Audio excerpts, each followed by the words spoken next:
he was having equilibrium issues early on before we knew what monster was lurking. He was having like balance issues. So we went to a neurologist early on, like in the summer before he was diagnosed. That's the thing with Alzheimer's or dementia. By the time you're trying to figure out what it is, it's already set its claws in so deep.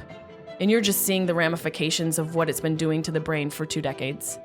Learning about my dad's disease was the beginning of me learning how to prevent it for myself. Yes, it is unfortunate that the food that tastes most delicious, because we're programmed, right, to want to eat foods that today I think are just ever present. And so there's nothing about junk foods that are inherently bad. It's just the fact that they're always around. Yeah, and they're cheap. They're cheap. And they're easy. They're easy. And it plays right into the part of society that wants things cheap and easy. It's such a fine line between taking responsibility and having the access to the information. You know, that's a revolving commentary that is in my mind where it's like, yeah, you should take initiative over your body and what's good for you. But also, if you live in the hood where I have lived before, like the real hood, I'm not talking about like bad part of Venice in beautiful California. I'm talking about like Bed-Stuy, Brooklyn before it was beautiful. There are foods that contribute to all the worst diseases in the country. And it's like, well, what are people supposed to do? They don't have the information and the access. They're just going to eat and think that it's fine. So I think it's a little bit of both. I think it's a little bit of like changing how we're building our communities and the education system. You know, we were fed turkey slop. Do you remember turkey slop? I remember. Am I alone? I'm an island. In did you go to public school growing up? I did. I thought it was obvious. So what they served you was like turkey. I vaguely It was gray. remember. It was all gray. Vaguely remember that. I mean, that's in school. We're there 8 hours a day. The food, that's where education should start. Like, let's start with like the meal that we're feeding our children in the school, and then we'll trickle down from there. Because I don't know about you, but like the day after I eat shitty food, I feel it. You feel, yeah. In my mood, in my ambition, in how I'm treating people, how I'm treating myself. Like maybe some of it's psychosomatic, but you know the effects of food and your mood. It's directly linked. You've spent your whole career educating and diving in about that. Yeah, 100%. And especially when you're a kid, like your brain is undergoing rapid growth and development at that stage in life. And we're eating fruit by the foot. Yeah, we're eating crap. But our parents didn't know. They didn't know. And it's, you know, for you we probably grew up in the same food.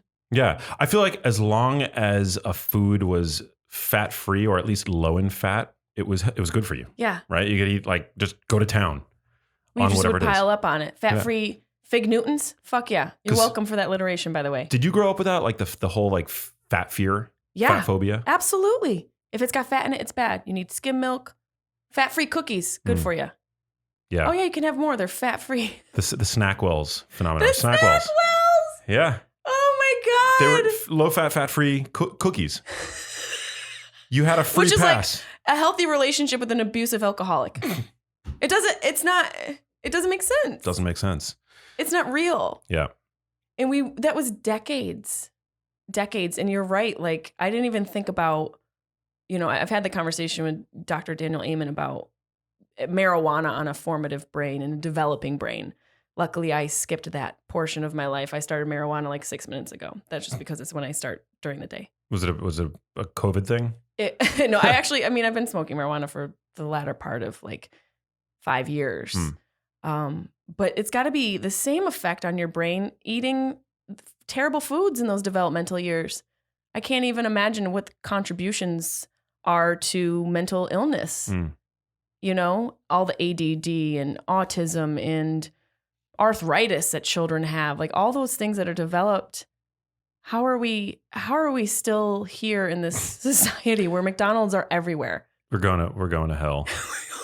Look at what we're doing to our kids, you know? I know. It is bad. Kids are now showing signs of early hypertension. It's just it's what really is sad. Hypertension? High blood pressure. Okay. Yeah, it's really sad. Which is insane. You should be like a 65-year-old with 3 ex-wives. Yeah, to have hypertension. Yeah, 100%. It's really screwed up. And I think one of the saddest aspects of it is that, you know, parents generally, or even schools, like they feed kids this, and children are dependents, right? So like they don't have their own say. They don't have their own money. They don't know any better. So they're just going to eat whatever you feed them. Yep. And parents, even well-meaning parents, they get their information from sources like magazines and newspapers that are just, they're always so biased and behind the times. Yeah, and fueled by whoever's doing the marketing, whoever has money and the sponsoring, whatever ads are on that, or, wherever their product is going to get purchased. Yeah, it's so bad. It is. And it's like, so there's that aspect of it. And then the other aspect of, well, you should educate yourself. I mean, it's hard because we do have our cell phones and it's literally just an encyclopedia of endless information. But we also are a society that are filled with all these other physical, mental ailments that sort of inhibit our ability to focus sometimes. 100%. So where do you get your information then from? Because you are the bum on the corner in front of my house. The bum on the corner. He's got his nose to the ground. Well, let's take a step back a little bit, because you mentioned something earlier that you have a loved one like I do that that really succumbed to illness due to what we think is overexposure to the modern food environment, modern lifestyle, what have you. Is that how has that motivated you? And then what basically, like, talk to me about your journey, because now I know you're doing a lot of advocacy work and it's super impressive and inspiring, but yeah, how'd this all begin? Well, my dad was sick very short amount of time when you consider the lifespan, which is an interesting way to look at Alzheimer's, but the average living time frame that somebody can be diagnosed with a disease is anywhere between 5 and 10 years, sometimes longer. My father, from diagnosis to death, was only a year. And 1 year. 1 year, which is very uncharacteristic of the disease, Yeah. With any of the dementias, it's very, it's just not common. Average is about 4 or 5 years. Yeah. I believe. I think you're right. And so for us, the most difficult part of the journey with the disease was also the silver lining, how fastly he was ripped from us. But because of the diligence of my sister and myself, I'm the youngest of 3 sisters, 2 from my dad's first marriage. That's like the starter kit for upstate New York. Like, do you have a parent with 2 different children sets? Then, okay, yeah, you're from upstate New York. You're from upstate. Yeah. It really made us force ourselves to educate ourselves quickly, because by the time we'd get settled with like whatever the first stage was, the second stage was showing itself. Wow. And, with the disease, and many people out there who are dealing with the disease, if they're loved ones and caretakers, which is just so fucking difficult.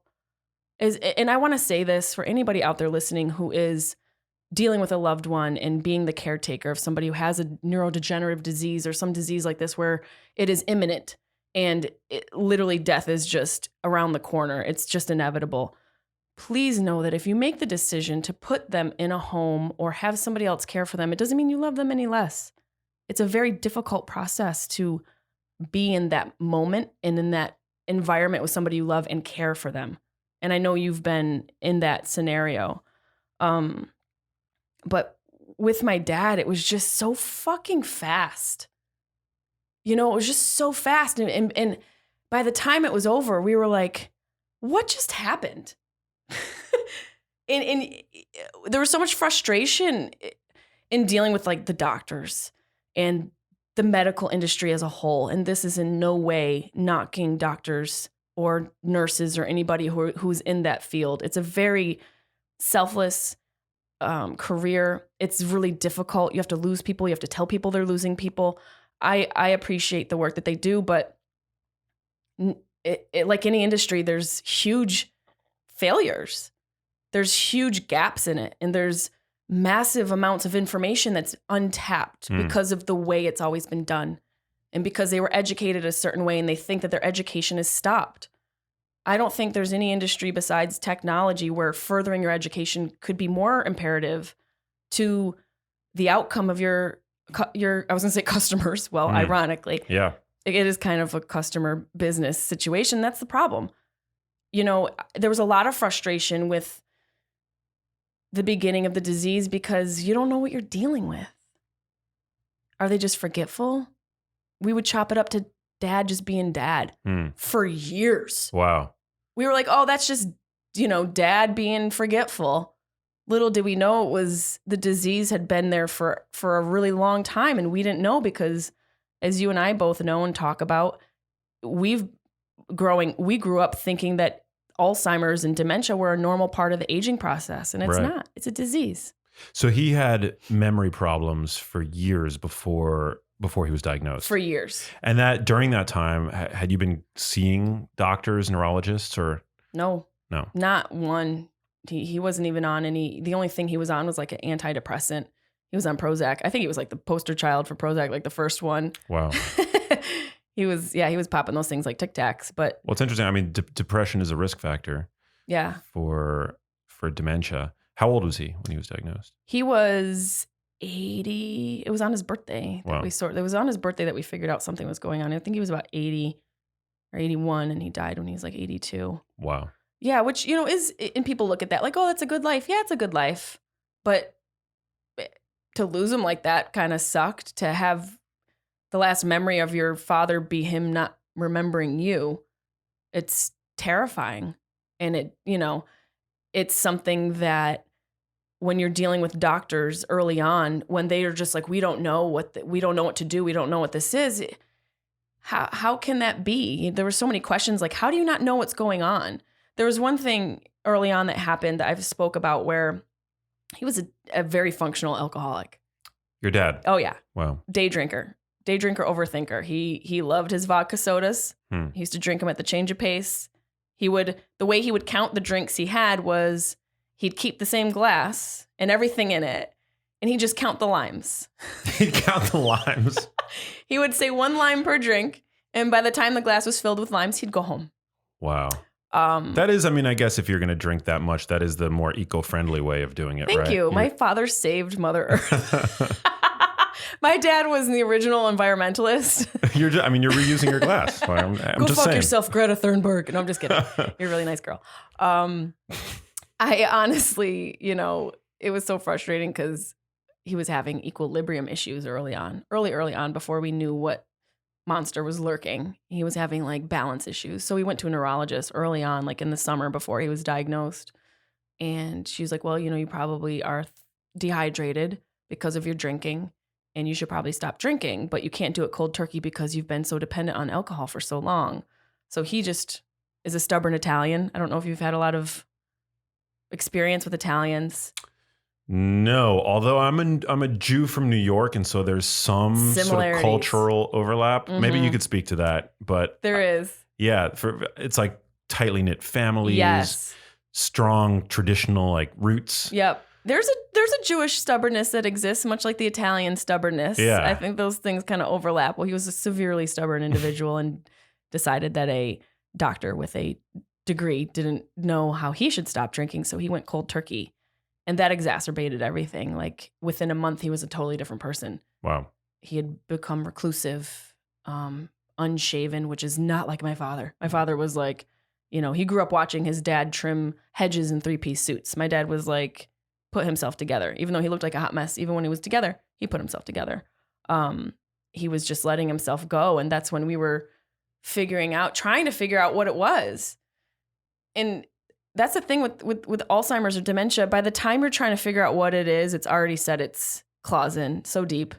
And you're just seeing the ramifications of what it's been doing to the brain for 2 decades. You're just seeing, these are just symptoms. Mm. These aren't even the disease. The disease is like, yeah. I've done my work. The disease, exactly. The disease is it's stepped back. It's stepped back. It's like, voila, it's like look at what I've created. Yeah. And that's why I think pharmaceutical efforts to effectively treat the condition just fail. Yes. Are so there's so little in the way of real intervention, which is sad. I mean, we both wish that there was a viable drug option, of course, because we both have family members with a form of dementia, but yeah, once you realize that what you just said, that it's a disease like any other chronic disease that begins years, if not decades earlier, you realize why prevention is so crucial. prevention is everything. This is not something that can be cured. And the cure is the revolving business of illness, which is still something I feel like a title I need to put on something, or maybe you and I can co-write a book together. That's a good one. It's the business of illness, and the cure is the driving factor of that. The prevention doesn't keep the machine running. And so that's why there's so much funding put into, trying to cure this thing. If we're trying to cure something, it's already there. It's so much harder. I mean, think about just starting your day off. If you were to start your day off crappy, it's going to be so much harder to try and get back on track. But if you start your day off with meditation instead of a donut, you might have a better shot at a healthier trajectory. It's the same thing with medicine and health. Prevention is ideal. And that's why it's so important for people like you to become popularized and popular and part of the conversation. You and Jim Quick and Dr. Daniel Amen and all those guys. That's why I love to have you guys into my world, because I consider myself relatively cool, and you're relatively cool. And you're also talking about things that are vital for people to know can make your loved one's life go in two different directions. As far as prevention and health and what you should eat. You put a meat stick and a pickle in my mouth. Those are delicious, healthy snacks. Yeah, not according to everybody, but yeah. I mean, I certainly think so. I know there's probably a couple of vegans that are pissed. I mean, you can't escape them. You can have an unhealthy meat eater and an unhealthy vegan. 100%. There's a healthy way to approach both those lifestyles. I think the point is being able to present information like you do in an entertaining fashion is vital. It's truly vital, because I think about prevention all the time. And that's what, your original question, what has changed for me, and learning about my dad's disease was the beginning of me learning how to prevent it for myself. Not from a completely selfish standpoint, but also just to understand what the fuck happened. A lot of it was just to understand what had happened to our family. I didn't understand it. This is the greatest guy in my life, and he's just fucking gone? Because of what? Shitty meat and fat-free milk and sugary bread? And these are things that have commercials. Yeah. Yeah, and somebody's climbing through your air vents. It's you know what it is? It's the lobbyist. It's the pharmaceutical lobbyist. They're coming for us. Is that somebody from Pfizer? Who is that? Yeah. Biogen. So, speaking of pharmaceuticals, did you track at all what the recent news around the Biogen Alzheimer's drug? Was that in your purview at all? I read about it, and I was actually going to ask you what you thought about it, because you were just talking about prevention and disease cures, and I had the same thought. I just was like, well, good effort. Yeah. I memean, initially I was like, oh wow, there's hope. This is because I'm not anti-pharmaceuticals, but then you do a deeper dive and you find that was it 7 out of 8 or 11 out of 12. Don't quote me on the exact proportion, but the vast majority of people that were on the panel to approve that drug didn't agree that it should be fast tracked to early approval. Oh my God, I didn't know that part. Yeah, and it's just going down the same path of the amyloid hypothesis, which is basically that amyloid beta causes Alzheimer's disease. So what they found in the early trials was that this drug, this it's called aducanumab, I believe is the pronunciation, from Biogen. Sounds like a stripper in Brazil. There you go. It does. Very exotic name. Very exotic. They found that it was effective in reducing the amyloid burden in the brain, but that the clinically relevant, the most obvious clinically relevant endpoints that matter, right? Whether or not reducing amyloid in the brains of the patients that took the drug could actually improve their quality of life and improve their cognition and stop the disease, it didn't show that. So it's just like one of these, anti-cholesterol agents or whatever. I mean, not that anti-cholesterol agents are preventative for are ineffective for all. I mean, there's certainly a use case for them, right? But I don't think that's the case with this new drug, and so that's why it was so controversial, because it hasn't been shown to be effective. It's been shown to be effective in reducing amyloid in the brain, but so what? Yeah, what does that mean? I mean, at that point, what damages have already been done? Yeah. What part of the tissues have already been lost and completely, just completely lost and not reconcilable at all. It's, to me, it's just, it feels like a Band-Aid. We should be putting some research into inflammation, like some inflammation technology and information, even though we know what foods cause inflammation. Okay, well, let's just have that be a basis for, clinical trials and how to reduce inflammation. If you want to put a drug on something, start there, not at what the inflammation is already achieved. It's like that other thing. It's like, voila. Yeah. It's look at what I did. Yeah. It's like you're venting out the smoke, but you're not taking care of the fire. Exactly. I did read about, did you see that article where they were talking about the blood vessels in the eyes, like them being able to detect through the blood vessels in the eyes where there is a lack of blood flow into the brain and how that might be indicative of early Alzheimer's or, some sort of dementia being caused. That was, something that was new, where before we didn't really think about that because obviously the optical nerve is directly connected to the brain and how that could be something that would be maybe an indicator of something going on or off. Yeah, and this would be like the holy grail, obviously, because early detection is crucial to prevention. It is. And at what point, with early detection, there's so many, it's not so linear. Even though there are stages, those early signs we brush off because it's like, it's not where you have like a broken bone and I can see that. It's somebody not knowing how to get to the store. And then we're just like, oh, I've done that before. I left my keys in the other room. And the early detection with this disease is so unique, because it just can be chopped up to forgetfulness, which we all have. Yeah. Did you have the thing where when your mom, you realized what was going on, did you start to have the panic and think, then I'm definitely due next? Like, did you feel that way? I did, yeah. The first time in my life I'd ever had a panic attack was when my mom was initially diagnosed. And when you look at my family, so I come from a very small family, and my mom is very fair-skinned and blonde-haired, fair-skinned. My dad, so we're Jewish. My mom is like an Ashkenazi Jew, which is basically like when you look at them, they look like they're from Eastern Europe. Yeah. My dad is more sort of, he's got darker olive colored skin. His hair is dark, and so my brother. When you look at my brothers, like their progeny, right? My two younger brothers look mostly like my dad, and I look mostly like my mom, and so to me, I'm sure that there's a correlation. I don't have any, data to prove it or anything like that. But just because physically I've always resembled my mom more than my dad, to me, I was like, whatever's in my mom's fate is going to be something that I probably have a higher odds of incurring myself.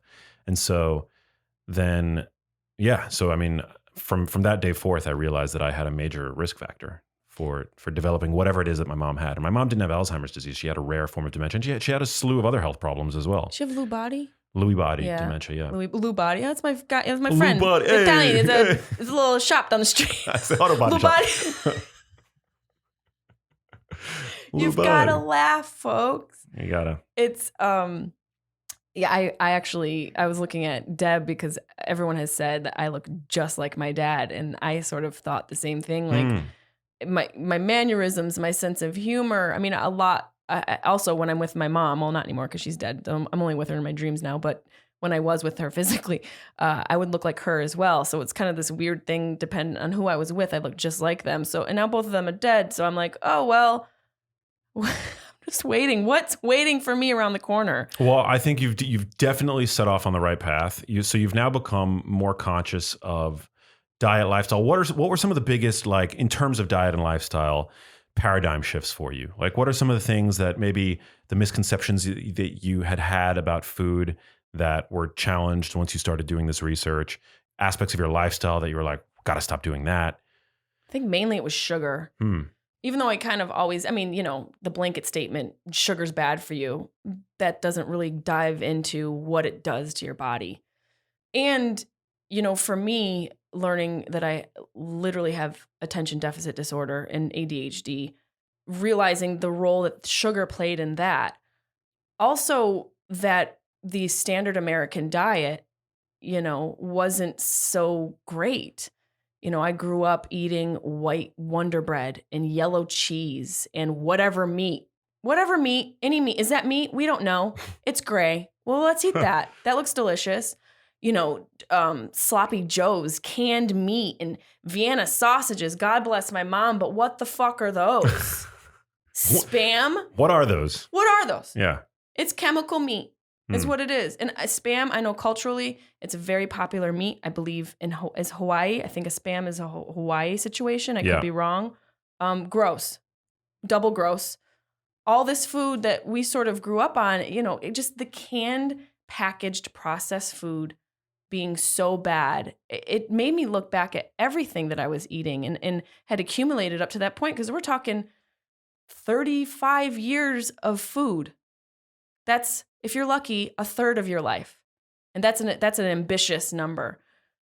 A third of your life, you've eaten something that contributes to the top 5 killers in our country.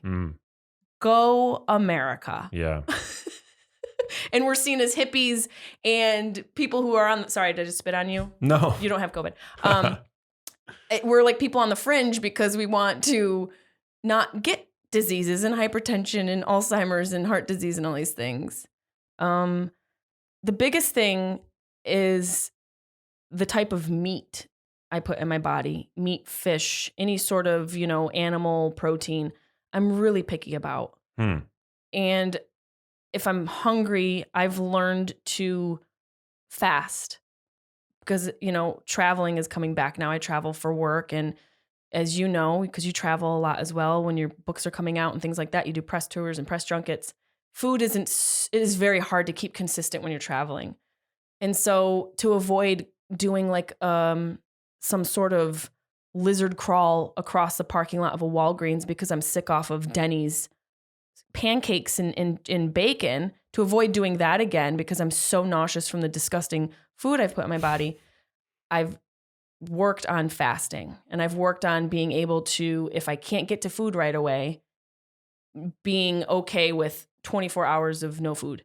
So the next thing I eat is something that's actual fuel and not going to make me shart in the parking lot of a CVS. Right. You guys should sponsor the show. You're welcome, by the way. So I think fasting and just being really picky. And the one thing that I know you've talked about, and I also had another a doctor on the podcast, the oils. That's something newer within the past couple years that I was just like, I thought if it was a seed oil, it was good for you. I didn't know that, it gets all funky when you fucking heat it up. And by the way, the manufacturing of it fucks it all up and makes it so that these hard crystals are cruising around in your goddamn arteries looking for a place to park and cause a goddamn traffic jam yeah, in your heart. You really want to avoid you minimize the grain and seed oils. My perspective on them, and I've written about them, but like the dose makes the poison. You're not going to be able to avoid them completely. So don't even try that, because if you eat in restaurants, you're being exposed to canola oil, corn oil, soybean oil. But the general rule that I have for myself is like, if I'm bringing it into my house, I'm going to read the ingredients list. I think awareness over what it is that we're putting in our body is something that very few people have. Just the awareness. Yeah.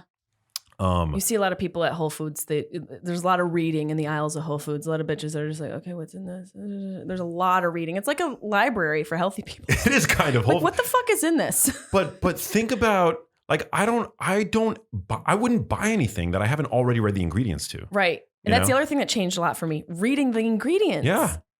I just was like, oh, if it's beef, it's beef. People just like push their shopping carts through the supermarkets, putting things into their cart without reading the ingredients. That's a thing that happens. And I think that we should challenge that and get people to have a little bit more personal accountability and agency over their health, and just read the freaking. You're not that busy that you can't just stop and read the ingredients. Yeah, if you can read Instagram, you can read the back of a ketchup bottle, which by the way has a lot of sugar in it.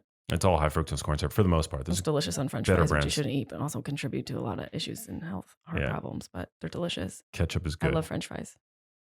French fries That was are my good. love note to French fries. If they're listening, Was it? Jessimae loves French fries. What's your junk food? You heard it here first, folks. Well, I like, I think a fun challenge. Me and my brothers are into baking now, so we bake like. That's adorable. Is it? Do you wear an apron? My assistant Sydney bought me an apron that I've never worn, so I have an apron. I own one, Max, but I've never. Yeah, we need that content. I know. We need Max Lugaver in a freaking apron. Apron. Okay, continue. So I think it's a fun challenge, and we've definitely like taken to it is baking our favorite indulgences, but keto, grain-free, gluten-free, Okay. sugar-free. So we do that, and we'll go to town on, which I'm not saying is good for you. I mean, we eat literally the other day, my brother made these matcha keto donuts. That sounds delicious. They're so good. And I ate, you had to like roll me out of his like apartment. I was so full. I ate 6 of them. They don't do good things to your stomach when you eat that many of them. This reminds me of that Saturday Night Live sketch where they were talking about the balls. It was with Anna I think it was, who was it? Molly Shannon and Anna Gastar. Oh yeah, with Alec Baldwin. Alec Baldwin. Yeah, classic. You and I were talking about like, this hot matcha balls. Yeah. Me and my brothers put these matcha balls in our mouth, and I don't think you said balls, but it just made me think of that sketch. And his name was like Bill Schwetty. Schwetty balls? Yes. We're probably the same age because I saw that originally when it first aired. I'll be 39 in, when's my birthday? September 16th. We're the same age. That's adorable. Yeah. We look pretty good. Damn good. That sounded Damn more good. like a question. I needed to have more conviction. We look great. Back that was the heyday of SNL. It was great. It was wonderful. What did you grow up like?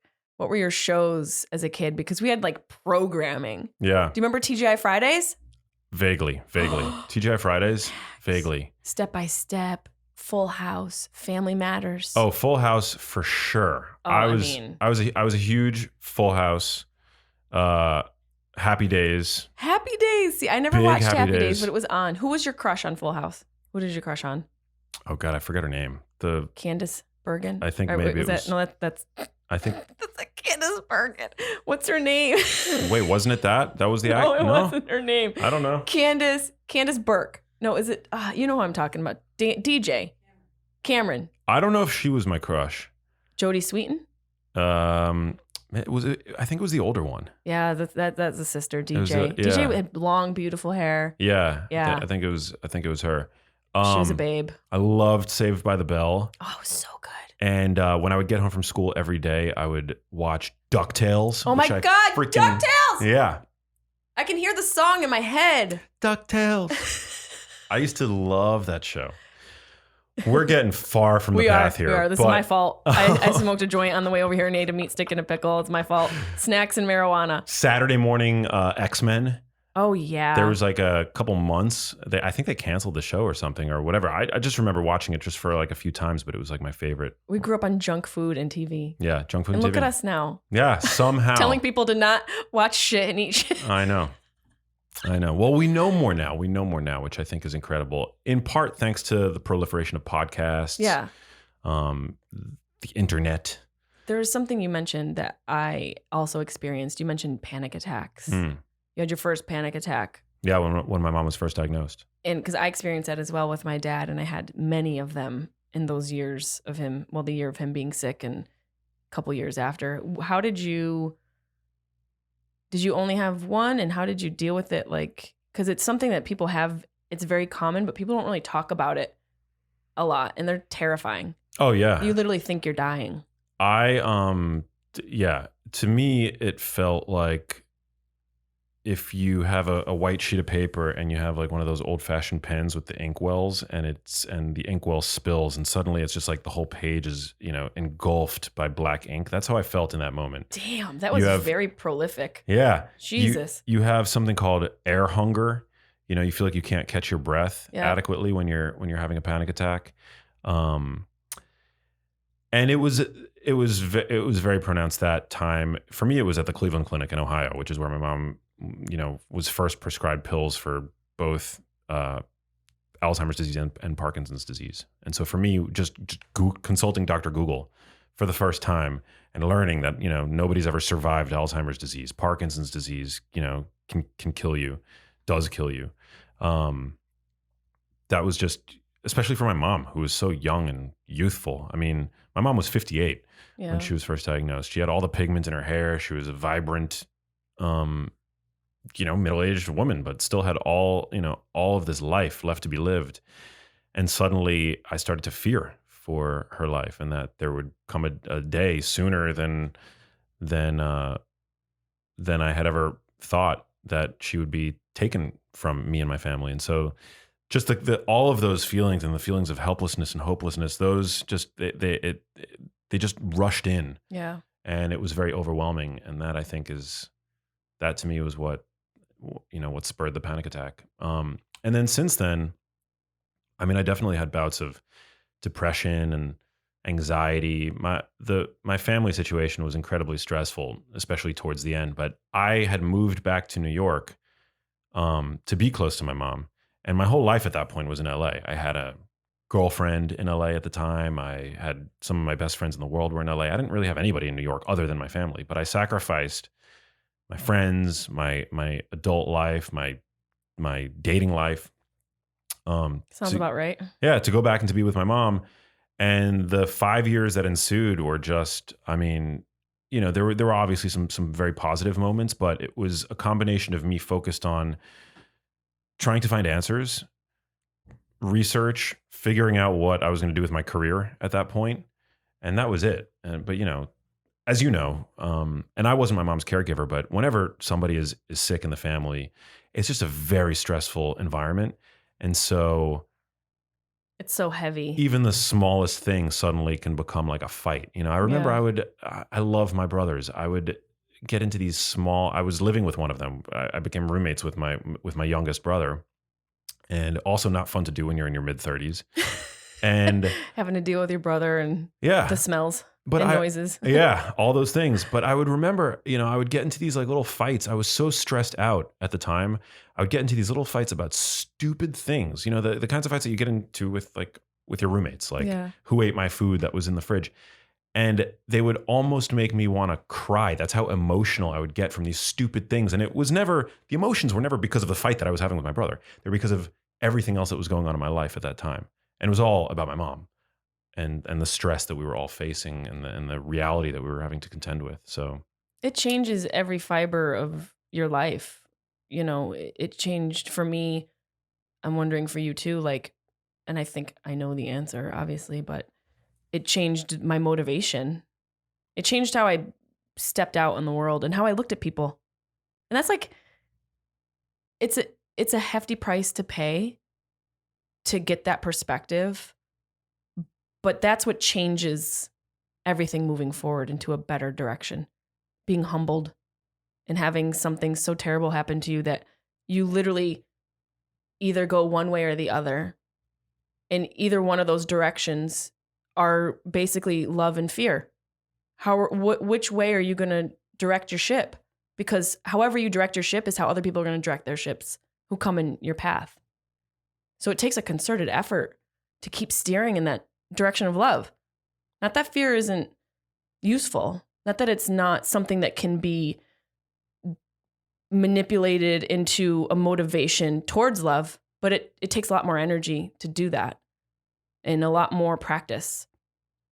And not that, choosing love is the easiest thing, but for me, going through all of that, not that I was like a fucking asshole before, but it certainly endeared me to people's unseen struggle.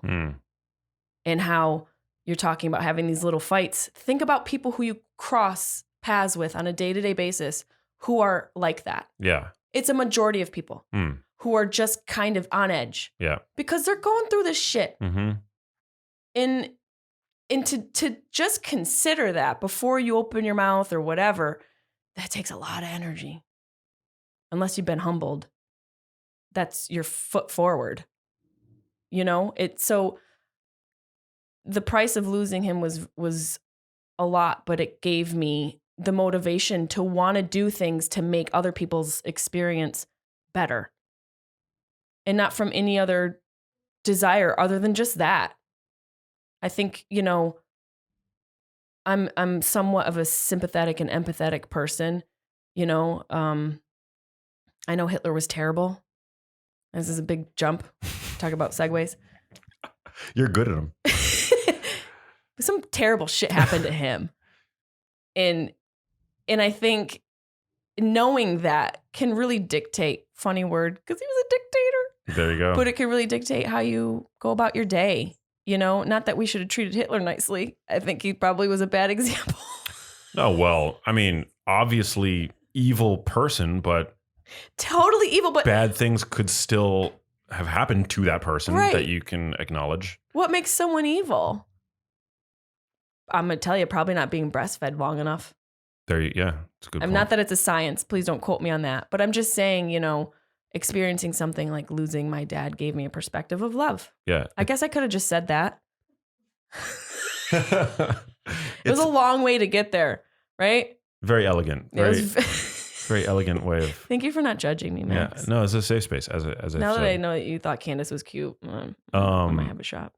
I totally agree. It sensitizes you when you go through something like that. I can't look at homeless people or people that have obvious mental illness and not feel or people that are just old and frail and not frail people. Yeah, and not feel and not see my mom in those people, in those moments. And yeah, it just makes you a much more empathetic person.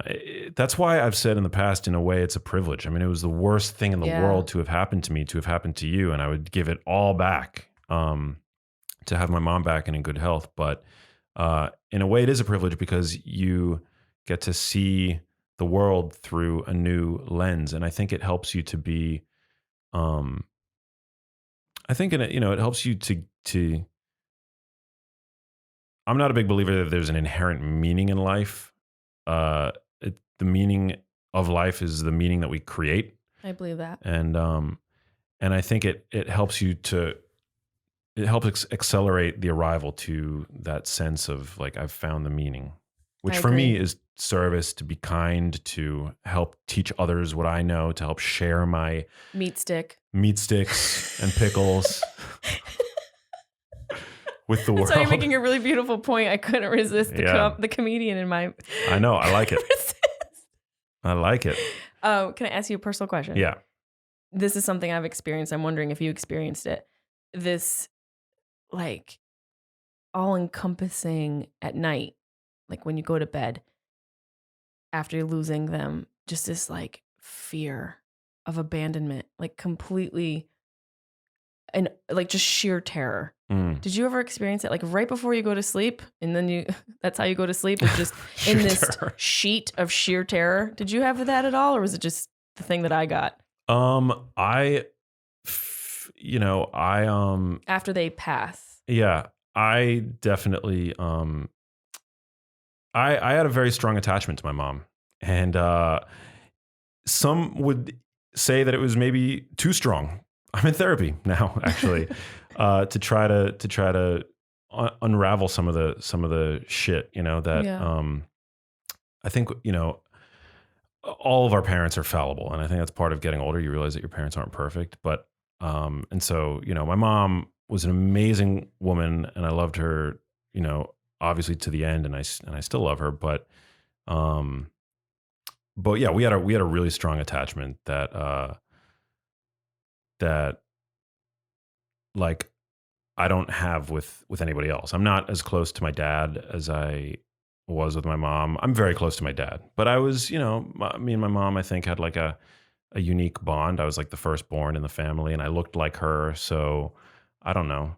I'm very close to my dad, but it's, especially what my mom had gone through, it had made us very close. Yeah. And yeah, I don't feel like you feel a bit untethered. Yes.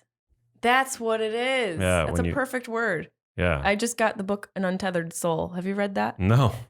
The first paragraph, you're like, ugh, like sobbing. And it talks about, what your soul is tethered to. And that's a perfect way to describe it. You feel like literally when you're born, you become untethered from your mother. And then if you have the honor and privilege of seeing them off into whatever happens after this physical life and our meat suit decomposes, you have to untether yourself, your soul from them. So it's a really beautiful way to put it, because that's exactly how it feels. And you're almost like George Clooney in Gravity. You're just fucking peacing out. Yeah. Floating away from Sandy B in the spaceship into nothingness. So that's kind of how I felt at night. Just floating off into space and having no landing. Like, you know, the foundation is just my foundation is a waterbed right now. Wow. Comfortable, at least. Yeah, comfortable, but you can't poke it. No, you can't poke it. You won't have a bed anymore. It feels very, which is also a cool spot to be. You know, since I've lost both my parents. Guys, this is entertaining, I swear to God, but it's also educational. It's both. It's both. It's the genius life. It's edutainment. Edutainment. Yes. Smartertainment is what I like to call it. I like that. Yeah. Not having either of my parents physically alive makes me feel completely untethered. And I don't think that's a terrible thing. I don't think it's necessarily a completely bad thing. It's just, where do I go? I'm kind of like, all right, well, who's gonna tuck me in? Who's gonna make my sandwich? You almost like revert back a little childlike for a little bit. Yeah. You know? But I also feel very motivated to take the things they've taught me and share those with the world. You know, you have a new appreciation. I don't know if you've experienced, after you lost your mom, even though they're gone, your relationship evolves and you learn things about them posthumously that sort of you never knew about. You know, I learned something about my mom. One of her friends said, yeah, she used to call herself, do you remember that, the weed name? She used to call Giselle. My mom would give weed to her friends and pretend she was a dealer, and she would call herself Giselle. I was like, Nance? Nancy was dealing weed on the north side of Syracuse. Not like literally dealing weed, but like would have some marijuana and give it to her friends. And she's like, yeah, this is from Giselle. You come from a very interesting family. Yeah. I've learned this about you. I take that as a compliment. But yeah, there's these interesting things that happen after people die and they reveal different things about themselves to you. I think you just have to be open to the fact that while they're gone, you can still experience them. You know, they can still reveal themselves to you in ways that you never imagined. Did you have any sort of, I've had a couple things happen where you could chop it up to coincidence or just go, oh, that maybe they're around. Do you, I know you say you're not a firm believer in a meaning of life, and I agree with that. Do you think that there's something beyond this, or there's an ability to communicate? Maybe not like, hey, Mom, what's up? On the phone, like just static and she's a ghost and there's ghost static happening. But I feel that... Is this making sense? It is, yeah. I feel that she's around. I feel that, when I think about what transpired, this is all just a dream anyway. Right now? Yeah. She's... Yeah. What's in those meat sticks? She was here embodied for a period, and now she's not, but she's in me. Mm-hmm. And whatever it is that she was and had, I feel that I'm now carrying forth. And, if I'm ever able to find somebody that I want to procreate with, that'll... My eggs are still good. Nice. Good to know. Good to know. And you're not a vegan, so I'm not. Let's go to Vegas. I'll eat vegan. I'll eat it. Yeah. I just don't classify myself as anything. I'm a human being. That's the only thing I know for sure. Yeah. And even that's kind of up for debate. Sometimes, yeah. Sometimes. I get it. Both my ovaries are still good. Yeah, I just think, and I'm going to be gone too one day. So, when you realize that you're not going to be here forever, it's all just part of the sort of, and think about the all of the mothers in your history that had that led to you, right? Like all of the many, many mothers that, Damn. yeah, like in your ancestry. I'm a woman and I've never thought about that. Yeah. That's such a jarring statement to think about all the mothers in your lineage. Think about them. They could fill a stadium. Those rotten whores.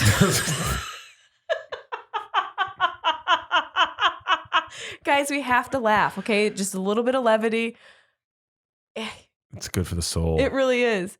I love that you're obviously super funny, comedian, living the life, but you also like you use humor to engage people about this topic, about Alzheimer's disease.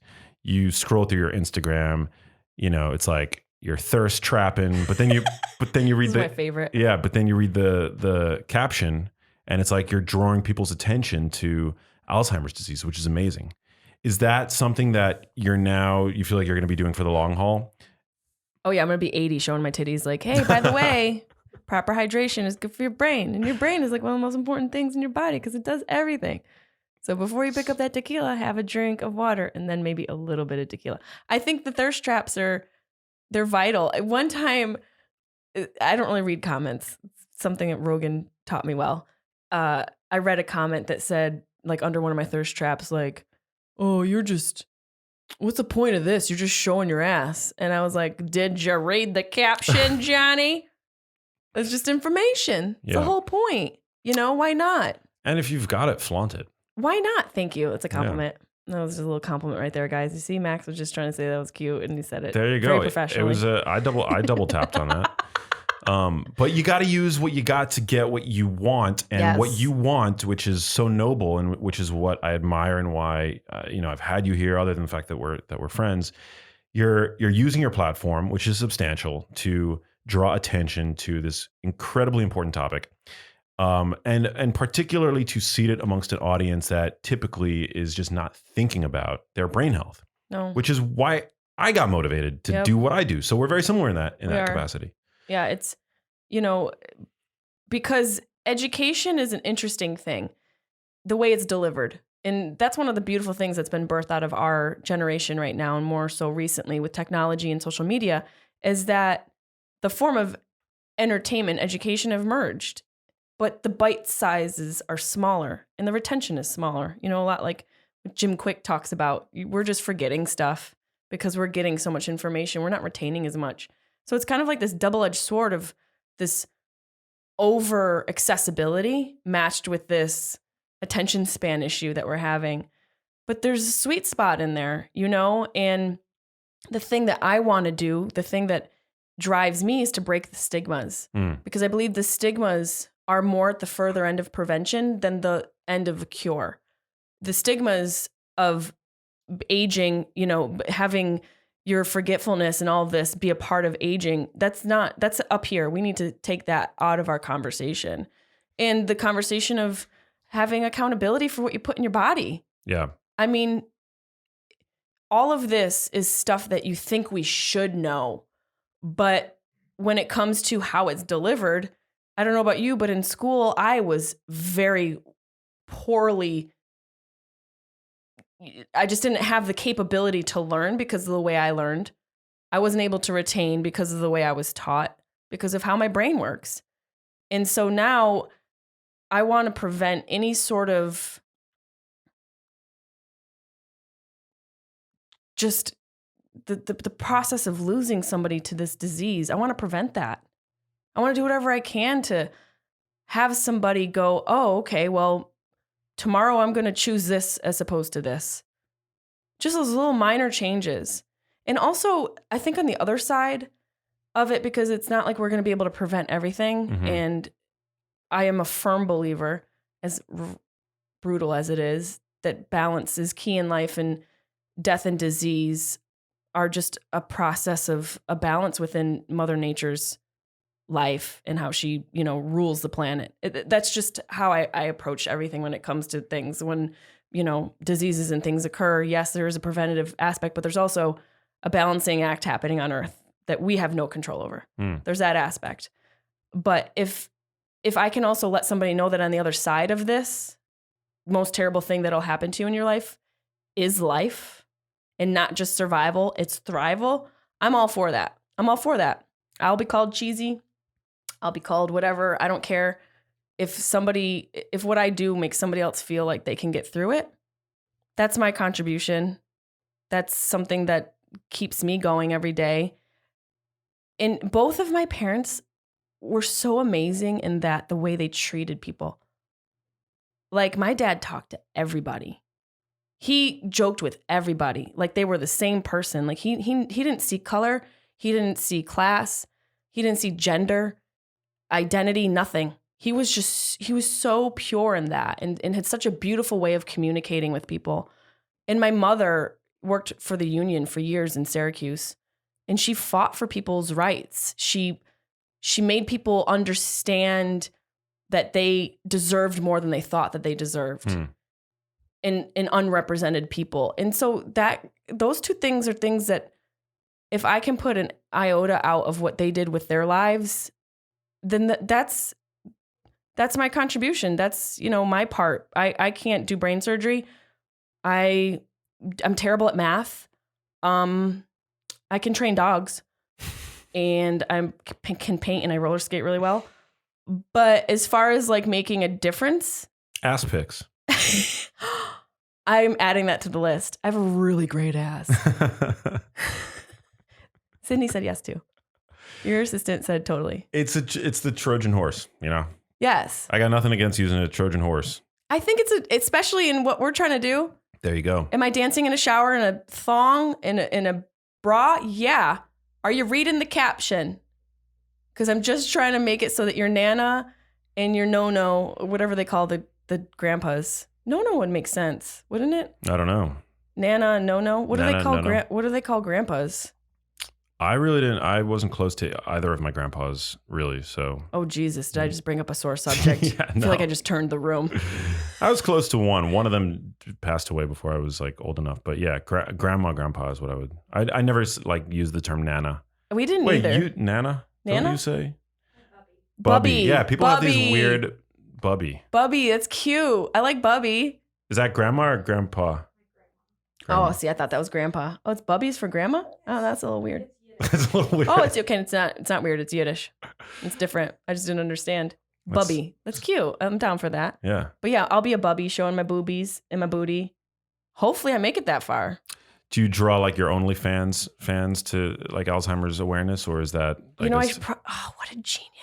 what a genius life idea to do an OnlyFans based for Alzheimer's awareness. Be making bank and making an impact as well. In so many ways. In a couple ways that we don't want to. Yeah. But we do. Yeah. Because it makes the other impact happen. It does. An Alzheimer's awareness OnlyFans page. I couldn't show holes though. I couldn't do that. There's a lot of girls doing, and I'm not knocking it. Sex working has been around for ages. Yeah. I'm nothing against sex work. I'm not plugging my holes though. It's honest work. It is honest work. I'm not going to be penetrated. Okay. No, I'm good with that. I'm good with that. I said it. You answered like I was telling you because you were telling me to do it. Okay. I'm just happy to know where you draw the line. I do have a line. I kind of have a line. I don't like to show holes or areola. Okay. I feel like you got to keep something sacred for people in your life. That's kind of how I feel. Yeah. No one needs to see the hole. Yeah. I don't know why my mind just thought of this. Do you remember that American Apparel ad where you could sort of see the rim of the girl's butthole on the bike? Jesus, no, but I'm going to Google that. Is that a real thing? You both remember that? It was an ad where the girl was like kind of on a bike and she had like a thong thing and she's like looking over her shoulder. I'm so cute. Oh my God, isn't my butthole out? First of all, no one rides a bicycle in a thong thing and it's comfortable. So she's on there just like, oh my God, isn't my butthole? And you can kind of see a little bit. The point is I'm not showing that to anybody, but maybe on OnlyFans. Oh man. Well, we've definitely gone into uncharted territory on this episode of the show. Speaking of my butthole, we've gone into uncharted territory. There you go. Is that good or bad? I think it's good. I think it's a good thing. Okay. I think it's a good thing. Okay. Yeah. It's a kaleidoscope of information. Yeah, I think it's important to discover new lands. You know, we'll probably get some unsubscribes from it, but it's all good. About my butthole? We'll get some new subscribers, and we'll have copious disclaimers at the top. Yes, a lot of disclaimers. Greta Thunberg, I don't think you're an asshole. And you're not. She seems like a sweet girl. How dare you? Yeah. I need that on a t-shirt.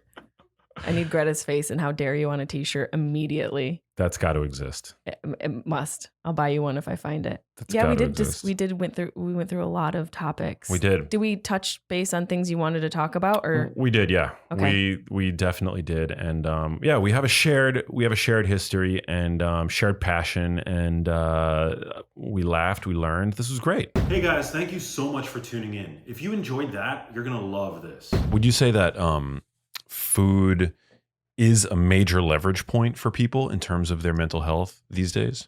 I think so. I mean, I think everyone got a real taste of what it's like to be at home with a different set of foods, not to eat restaurant food, for example. And then the first time you do that again, and it's exciting. You don't have to do the dishes, but also it's maybe saltier than you remembered, or it doesn't leave you feeling quite like home cooking did. All the types of foods that you struggled with, or we all struggled with when we had insomnia or we had really bad anxiety. Remember those first few months of the pandemic? Those were like my Triscuit months. It's like that was my anxious food. And so now coming out of it, I think that there's so much that people can do in terms of what we've learned about who we are as eaters, and then what we need to do to improve based on the latest evidence. I love that. You know, it's interesting that it has been for many people an unprecedented intermission from restaurant food, you know, because we've been stuck at home more, and you would think that that would lead to improved, dietary patterns, right? Like increased consumption of whole foods, higher food quality, but actually, and correct me if I'm wrong, I feel like what's happened has been the inverse, right? Because we're spending more time at home. So we're of course stressed out due to the panic porn that pervades our the mainstream media. And so it's left a lot of people reaching for more junk foods. Well, I think that we just never had to cook this many meals for I mean, at one point we'd made dinner for my wife and my parents and our kids, or my wife and I had made dinner for everyone. It's like hundreds and hundreds of meals in a row. Like it was like running a very interesting small restaurant, the quarantine. And so it was interesting to see what happens. Also, for the first time, a lot of people listening, we had those periods where we didn't have some of the foods that we like we couldn't get bananas, or all the canned beans were just gone off the shelves. And so I think we all learned a lot. I do what you're talking about, which is how people shifted towards convenient foods, towards more of the processed foods that we all know we should eat less of. I think that has certainly happened because they're easy, and often they make us feel good in the short term. I mean, that's how they're designed. Yeah.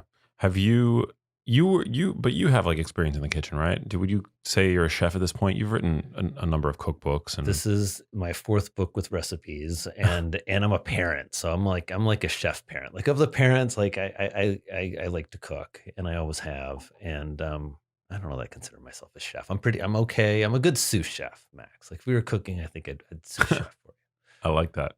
Well, I believe this is your third time on the show, but for listeners who are not yet familiar with your work, why don't you just do a little bit of a dive into your backstory? Like, how did you come to write this book?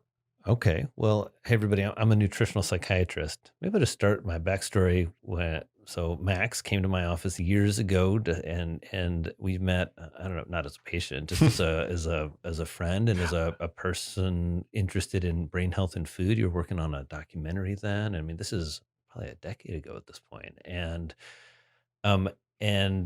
I've always been really interested in I think the same subjects that interest Max, and so it's really fun to be here with you to kind of see what's happened to both of us over the last decade. And so I'm a psychiatrist. I'm a Hoosier. I grew up on a farm in Indiana.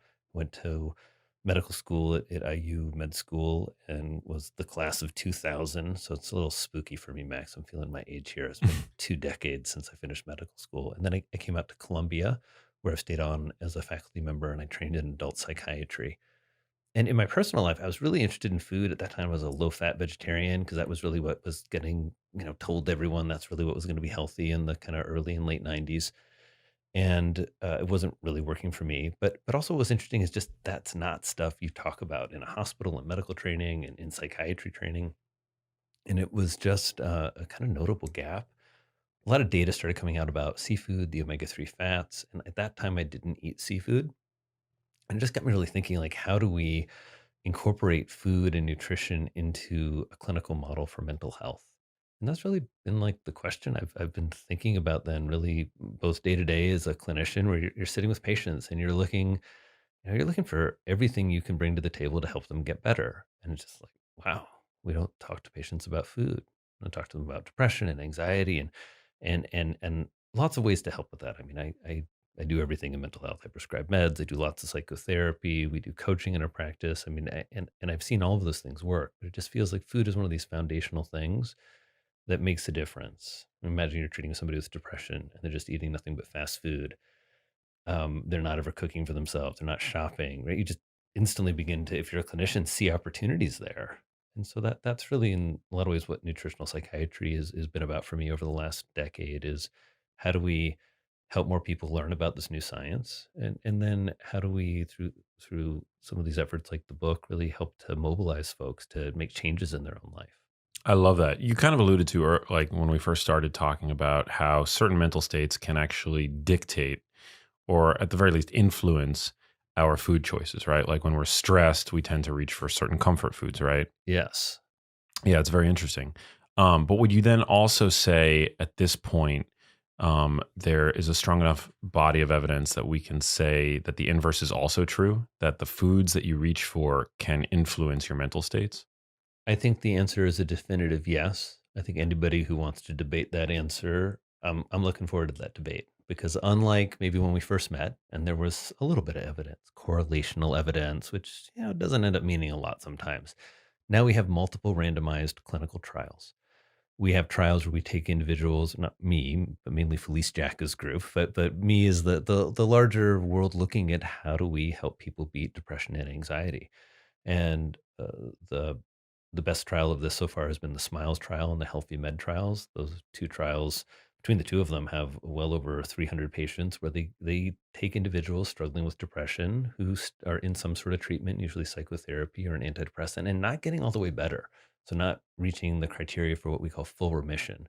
And that's what you want. That's like, I don't feel like I have depression anymore at all.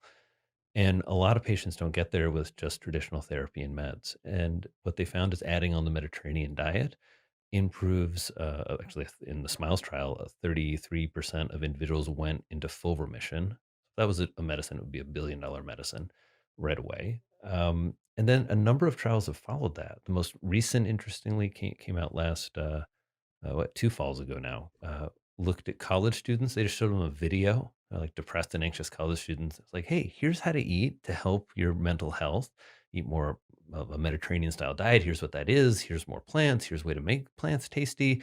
And they gave the students a little box, this box of like nut butter, nuts, olive oil, turmeric, cinnamon, and then called them a week later, like 5 minutes, like, hey Max, like you watched the video, bro. Like you eating the nut butter is cool. Like you tried out the turmeric.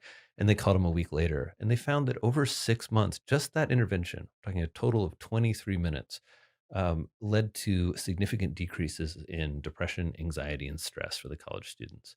So we're starting to have that kind of data. And then on top of that, we just have more knowledge about mechanistically how things like antidepressants work. Just a paper came out in Nature showing that really antidepressants are both powerful anti-inflammatories, but also induce brain-derived neurotrophic factor. People always think about them as related to serotonin. What doesn't make sense about that is your serotonin in your brain synapse, it goes up in like an hour. You don't get a clinical effect with an antidepressant for about 3 to 4 weeks usually. Very interesting. So there's something going on there, and what most definitively seems to be now is that you're decreasing inflammation and you're increasing neuroplasticity and brain growth. Hmm. It is one of the pathways by which those meds work. And what's exciting about that is that's the pathways by which food works. It's also the pathways probably by which exercise works. And so we now have this kind of arsenal of stuff that when we think about, all right, how do we influence mental health? Well, you can probably all agree having a brain that is not dealing with inflammatory factors, having a gut that's healthy, and having a brain that's in what I call in the book, I call it grow mode. And that just means that your brain is best positioned, if possible, when you encounter stressors. Because I'm a psychiatrist, and I'm sure everyone listening knows this. Like, life's full of stressors, and no matter how good you get at life, you still encounter lots of stressors. So the idea is that if the lens by which we kind of see those stressors and then biologically experience them is something that we have, not full control of, but some control, food kind of makes that lens or shapes that lens in some ways. So yes, that was a long-winded yes. I really appreciate that. I'm really glad that you brought up these two mechanisms by which it's now, we're starting to see are the potential mechanisms by which SSRIs work in a subset of patients to which they are prescribed to. Right? There's like the increase in BDNF, which you mentioned. Which can you just, for listeners that are not familiar with BDNF, what is that essentially? BDNF is the main, what's called neurotrophin. And a neurotrophin is a nerve growth factors. And so these are proteins that are coded for in our DNA. And when they get expressed, they create these molecules, these proteins. And the BDNF does a variety of things. It induces the birth of new brain cells or promotes that in the hippocampus, called neurogenesis. And then it also helps brain cells with like brain cell resilience. Like I think about BDNF a little bit like, like a good coach, right? That like if I'm a little brain cell, when I'm like not, still like too much for me, like too much cortisol, too much bad news, I just can't handle the stress. I'm gonna call it quits. And they're like, hey, you can still do a little brain cell. And BDNF kind of coaxes brain cells to stay alive. And then the most important thing, I guess, is to make new connections. That if you Hmm. think in this very concrete way, what does our brain do? How do we know a healthy brain? A healthy brain is really connected up. You're connected to yourself and your own intention and your focus in your work. You're connected to the people around you that matter in a meaningful way. And so I like this idea of thinking of the brain as our organ of connection, and that you can even see that on the biological level. BDNF increases brain connections. If you look at all of these kind of new wave of medications and molecules being looked at for antidepressant effect, ketamine, psilocybin, all of these, they all seem to function really by inducing rapid sprouting of neurons, and we generally understand that to be a BDNF regulated process. That's amazing. Exercise is one of the most well-established ways of upregulating BDNF, right? Yep. I like that one because we feel it.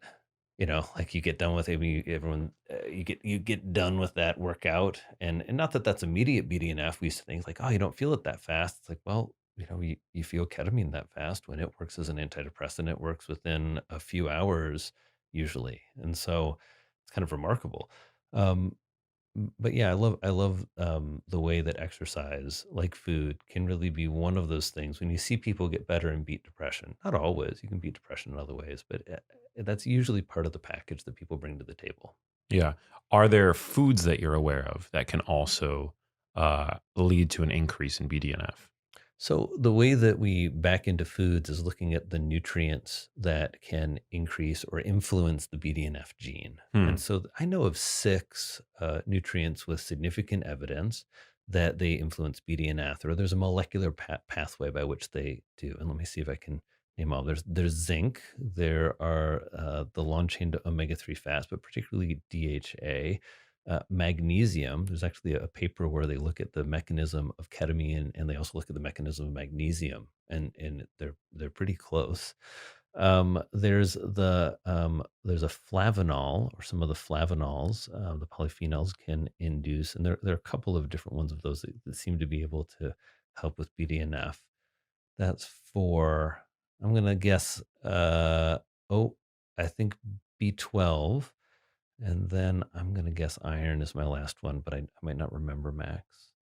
I think that was more than that. That What I that was think that was six. that was six. That was Okay. six. Interesting. Let me just go back and say 5. Okay. There were, and 4 I'm sure of. Well, I love that we have these nutrients because they're pretty ubiquitous, like in the food supply, if you know where to look for them. Yeah, I think I mean, as a physician, we don't get a lot of training in nutrition, but actually, my last book, in some ways, was just really about that. Here are these 21 nutrients that really matter. And in this book, Eat to Beat Depression and Anxiety, I focus on 12 because we looked in the literature. Dr. Laura LaChance and I did a little paper called Antidepressant Foods. Because as we were starting to think about teaching clinicians about this, all right, this makes sense. There's lots of biomolecular pathways that support this. Now there's lots of correlational and now clinical data. Let's start talking to clinicians and see what happens. And then we kind of scratch our heads like, well, what foods are you going to tell them to prescribe? And be like, you all just tell the patients Mediterranean diet, do it, olive oil all the time. And we wanted to kind of back it up a little bit more. And so we looked in the literature and we found there are 12 nutrients really that seem to have a very high level of evidence that they are involved in the prevention and the treatment of depression. So you look at something like zinc. Populations that eat less zinc have more depression. You look at people who get depressed, they have overall, as a population level, lower levels of zinc. You look at what zinc does. It induces BDNF. It's involved in like 300 different chemical reactions in the brain. And then you get to, okay, well, what foods have the most zinc? And the plant-based foods with the most zinc are things that, oftentimes get concerned in terms of absorption. But in the animal world, it's oysters. And then you think, well, what are the nutrients in an oyster? And you get this real quick basic lesson of nutritional psychiatry, which is about nutrient density, where when you look at an oyster, you see long-chain omega-3 fats, you see a plethora of B12, you see selenium, you see zinc, you see iron, you see almost all the nutrients I just named that seem to promote BDNF. And so as you think about then seeking a diet where for the fewest number of calories, you're getting the most nutrients for your brain, and that's really where the food recommendations from Eat to Beat Depression and Anxiety come from.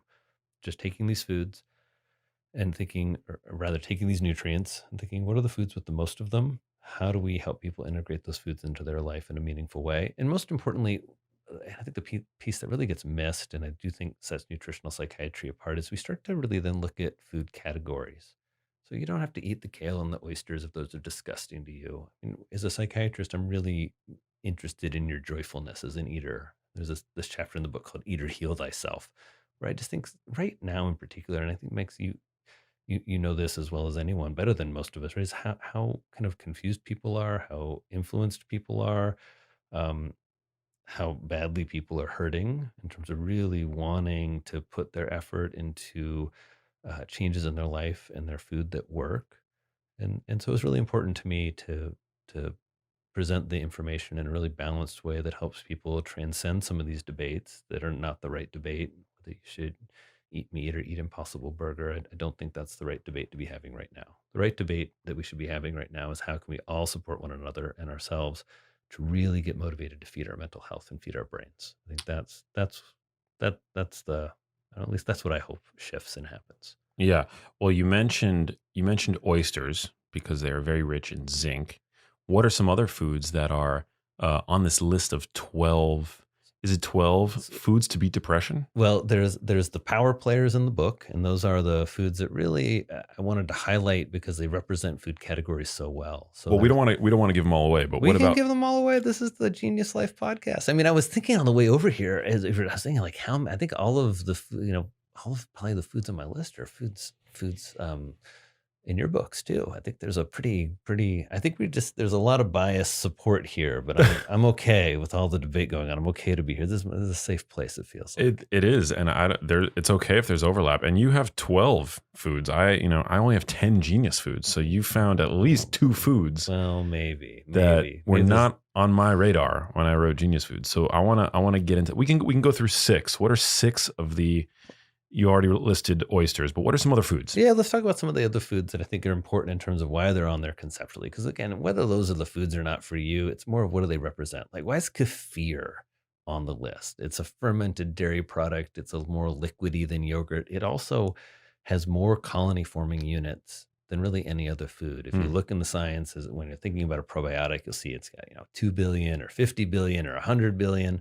Well, the live bacteria in kefir. There are some actually studies showing a serving of kefir can have up to 1 trillion colony forming units, which Wow. I'd never seen in a probiotic. But I also think it teaches us something about the importance of fermented foods and where they come from, what they meant to us historically.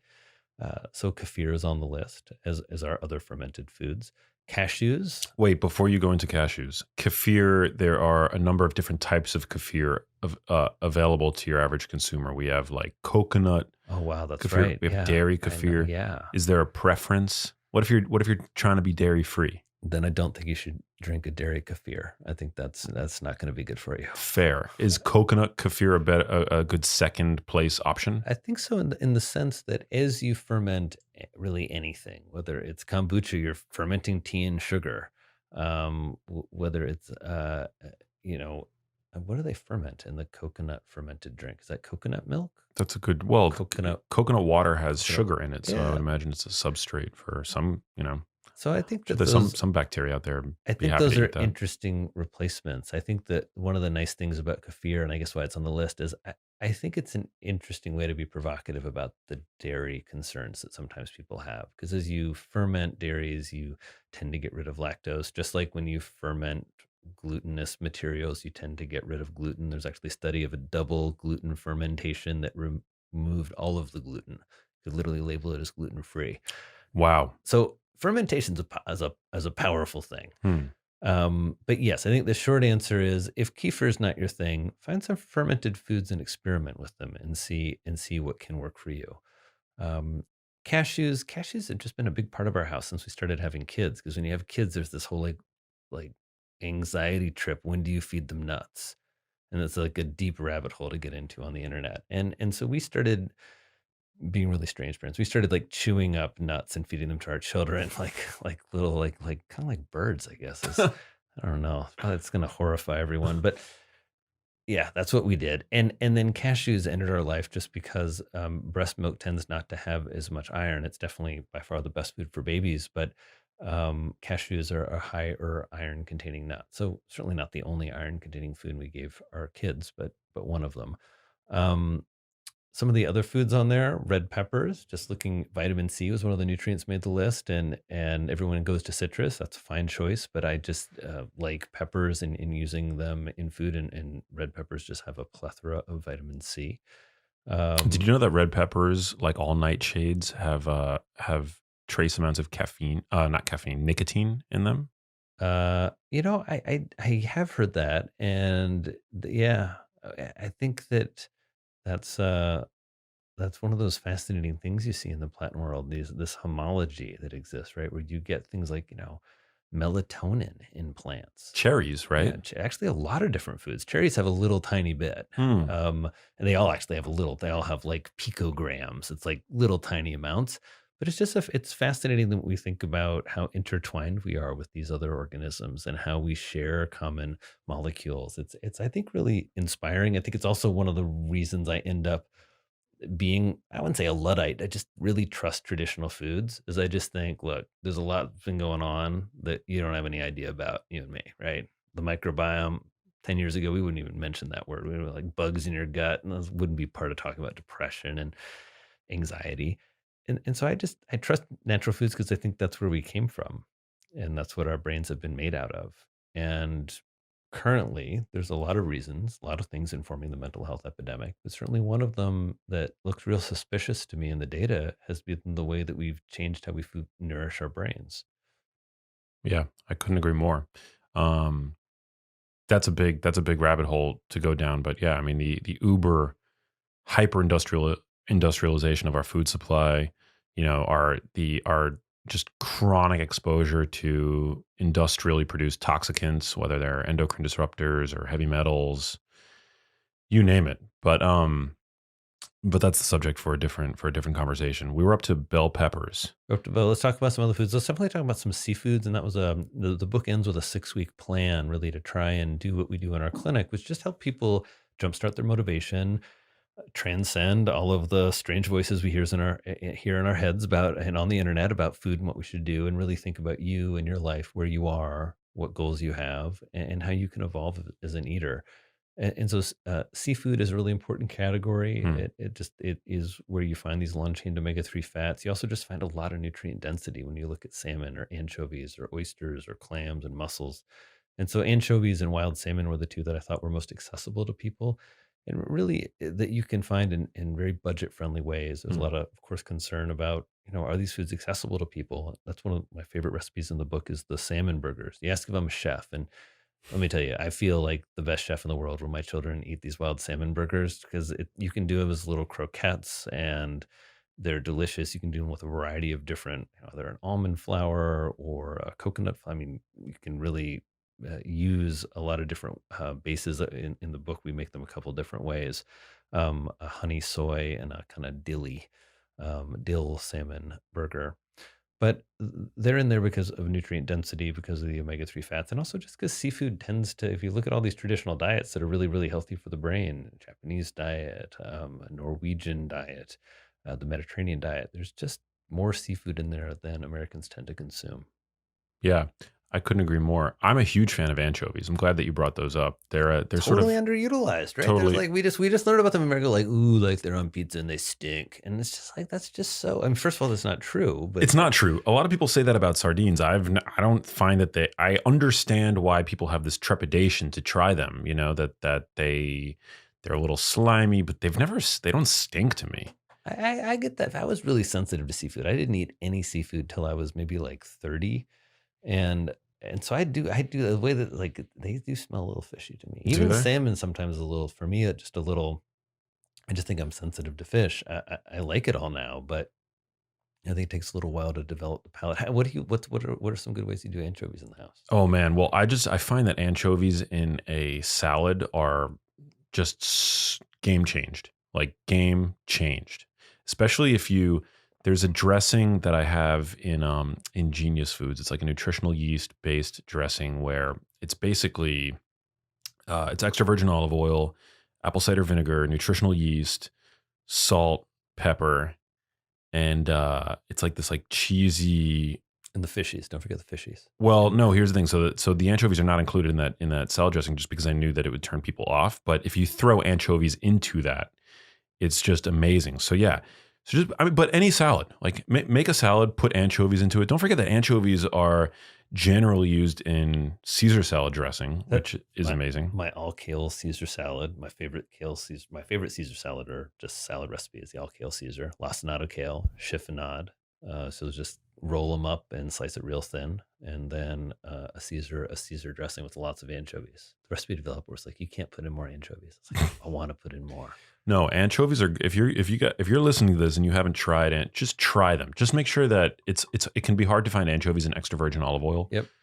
Um, Get them in extra virgin olive oil, make a vinaigrette, make Max's salad dressing and mix them in, make the all kale Caesar and eat to beat depression and anxiety, and make pasta. I mean, the anchovy or yes. sardine pasta, like, oh, so good. Yeah. You can also find anchovy paste, which if the idea of eating like an anchovy Yep. weirds you out, you can find the paste. That's an easy hack for the Caesar salad dressings where you just put a little squirt in, mix it in with your whatever you like to put in there, olive oil, mayo, Yeah. and you know, whatever your cheese of choice is. Let's talk briefly about plant-based diets. Um, there's a lot of reasons why people adopt plant-based diets, right? And whatever reason is your reason, if you happen to be on a plant-based diet, totally fine. But from your vantage point as a mental health expert, do plant-based diets concern you? Plant-based diets concern me because it's a dietary pattern that requires supplementation. Um, that you might be able to debate that a little bit now. There have been some B12 analogs, I think, found in a couple types of algae um, uh, and long-chain omega-3 fats. I think, one might be able to argue you make those, right? So it's not exactly an essential fat, although they're essential fats. So, and then when you look at some of the data, if you just want to cherry pick like some of the concerning stuff, like the Epic Oxford study that found 52% of male vegans were B12 deficient. So just frankly B12 deficient.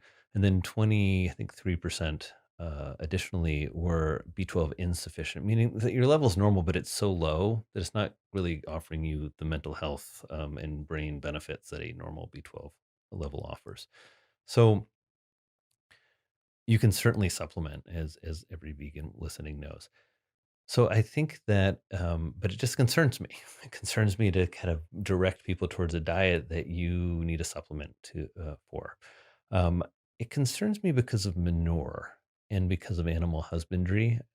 We don't have lots of animals on our farm, but we've been till the raccoon ate all of them, and a gray fox, like a big gray fox that I'm pretty sure ate some of them. But we've been living with chickens for the past couple of years, and it's just a really it's just an interesting experience as human to have these animals that we hatch some chickens and they imprint it on us. So you like walk out the door and they like come to you, and then they give you food, and then they also like scratch around and fertilize your garden because they have this really wonderful high nitrogen poop, and you feel that you're part of this food cycle, part of the farm cycle. And so maybe that's just like nostalgia, I guess, but it seems to me there's something going on there. Does that mean that we should have massive factory farms and we should have everyone eating lots and lots of meat? I don't think so. But to me, it means that there's something very human about living in existence with animals, that includes eating them. At least for me, in the path I've chosen. Now, I was a vegetarian for 10 years, and I didn't feel that way. I was in a period of my life where meat grossed me out. The smell of meat grossed me out. Um, eh, eh, so I've obviously, in my own way, I guess, evolved and shifted. And I think for anybody listening, that's just my request as a psychiatrist, is that you have a plan that makes sense to you. I mean, that's really the work, or our work in mental health is, it's not to indoctrinate people into me. I mean, you can really tell I approach nutrition, I hope, like a psychiatrist, which our job is really to live in a world with a stance of neutrality and encouragement, that I'm not trying to make you eat like me. I'm hoping to give you some guidelines to help you eat like you. And so that's where I try to, I wouldn't say bypass the issue. I don't know. I've been doing this for 10 years. I'm tired of debating whether people should eat a hamburger or not, because I think that's your decision. That's not my decision. And I think people can argue the data either way at this point. Um, I I think some of the other concerns, probably yeah, so the manure is a big concern. I went out to the biggest kale field in America back in my like kale hero days, and I think that's when Max intervened. He helped me. He's like pulled me aside. He's like, "Bro, you gotta expand beyond the kale." He's like, "Live beyond the kale, Max." Were you vegetarian at that point? No, I came out of vegetarianism before I met you. Hmm. And it was interesting. It was also the low fat vegetarian, a lot of Snackwell cookies. I think maybe I'm a little scarred by that, of just, I've believed it, right? Don't eat cholesterol. And then you look at like, what's the data supporting dietary cholesterol being an evil component of the human diet? And it's not very impressive, dietary cholesterol. Cholesterol levels, for sure, important part of prevention in cardiology. But dietary cholesterol, I wasn't very, at least I just wasn't impressed by the amount of data that there was. And so those are some of the, but anyway, this big kale field, you're standing there, and we drove by it, and it's grown in the manure from the local dairy farms. And you're sitting there looking at what that organic kale represents to the plant-based movement. And then you're looking at the reality of where it comes from, that it doesn't exist without the dairy industry. And that and actually, it was growing in between all those kale plants was purslane, which is an even more nutrient dense kale, or even more nutrient dense than kale. Is probably the best green out there, and it's just laid to waste. It's not even. Purslane. Purslane is the highest. I mean, if you're looking for plant-based omega-3s, it's the highest plant-based ALA containing food.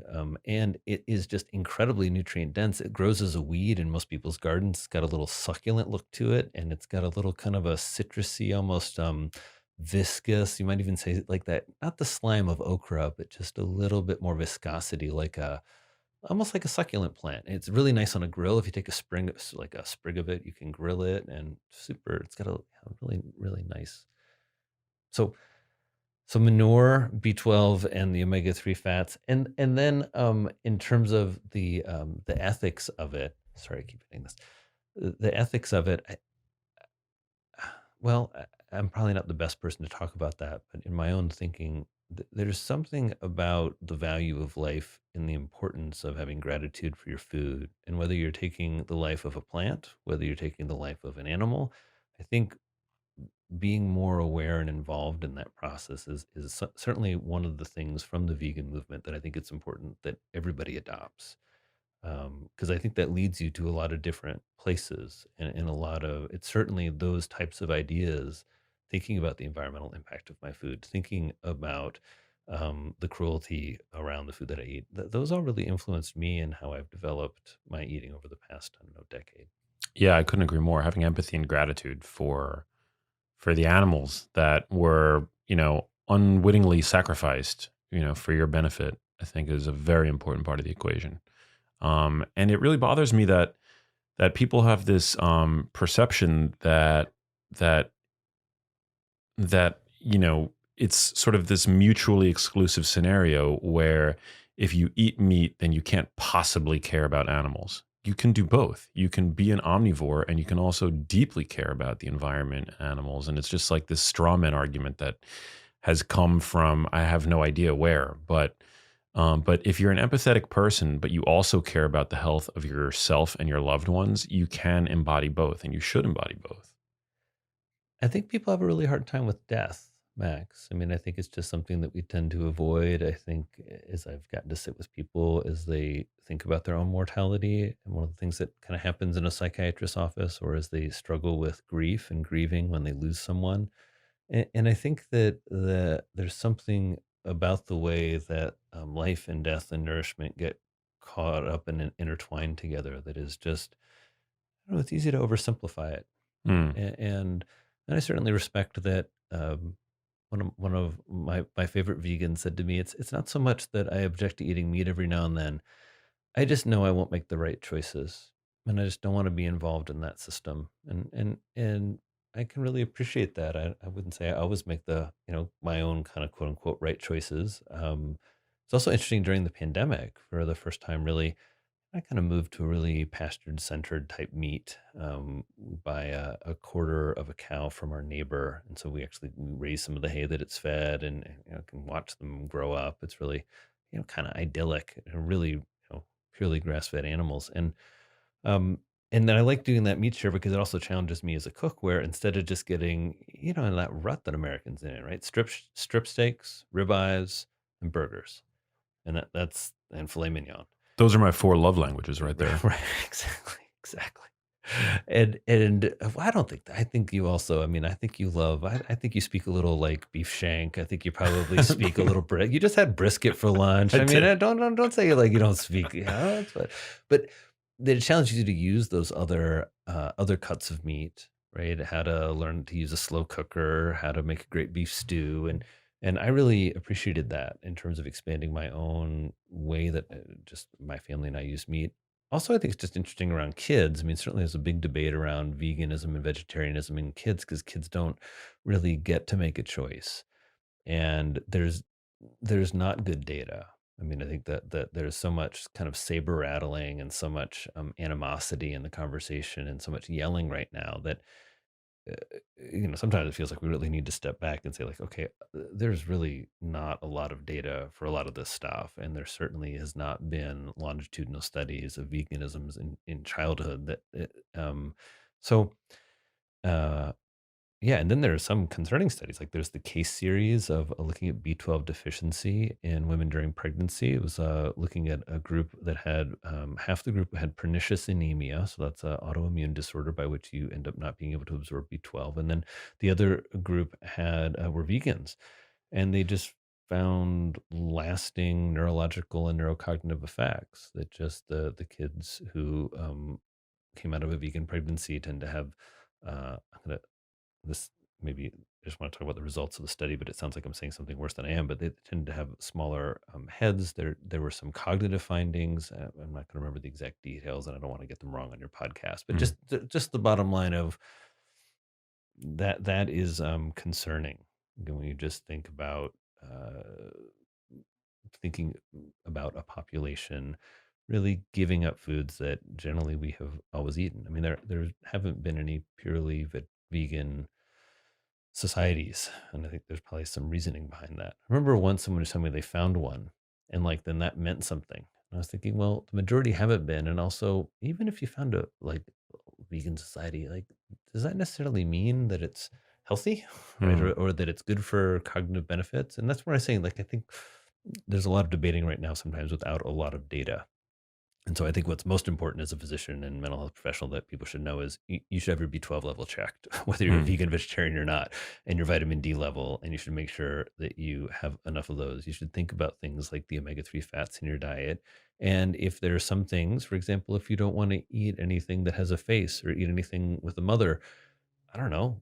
What about a clam? A clam is the top nutritional source of vitamin B12 if you're a flexible vegan. I've met a lot of folks who are vegans and then they hear about mussels and clams and they're foods that they've already either eaten or liked or part of their cultures. I once worked with a woman from Belgium, and she was Hmm. a vegan. And then we're going through her food history, and I sort of mentioned mussels, clams, and oysters. So, "Oh, I'm a vegan except for those." Hmm. And I was like, "Well, that's that's what you need." As you know, our friend Mark Hyman with the vegan diet. I mean, there's a lot of that makes perfect sense in terms of let's just go over the stuff that we all agree on: olive oil good, plants good, seafood good. So. Yeah, I mean, God, there's so much there, and I love everything that you've just said.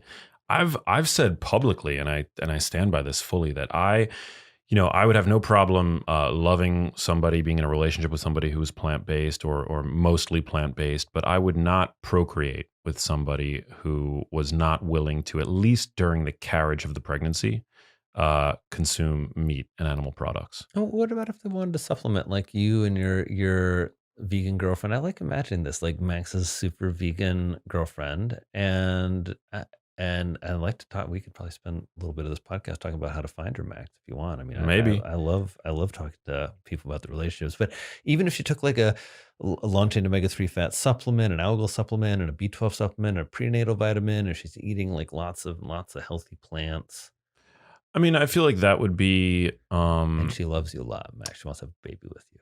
And well, first of all, I wouldn't impose my way of thinking on anybody else. So nobody listening to this. I mean, I'm not saying that you can't Except and for shouldn't procreate with somebody. future vegan girlfriends of Max might want to pay attention to I this. So, personally wouldn't want to risk that. And I also feel like what you just described, like looking at each nutrient in accordance with the current body of literature, that's what that is that's nutrientism or nutritionism, mhm, where we make the attempt, right. A with feeble attempt. Let's just call it with that. utter hubris, right? To think that we know exactly what it is in animal products that a neonate needs to cognitively and in every other way physiologically flourish, right? I just don't trust our knowledge that much, and I would default. I would want to default to, eating the foods that I know that human beings ate during the time in which our brains evolved.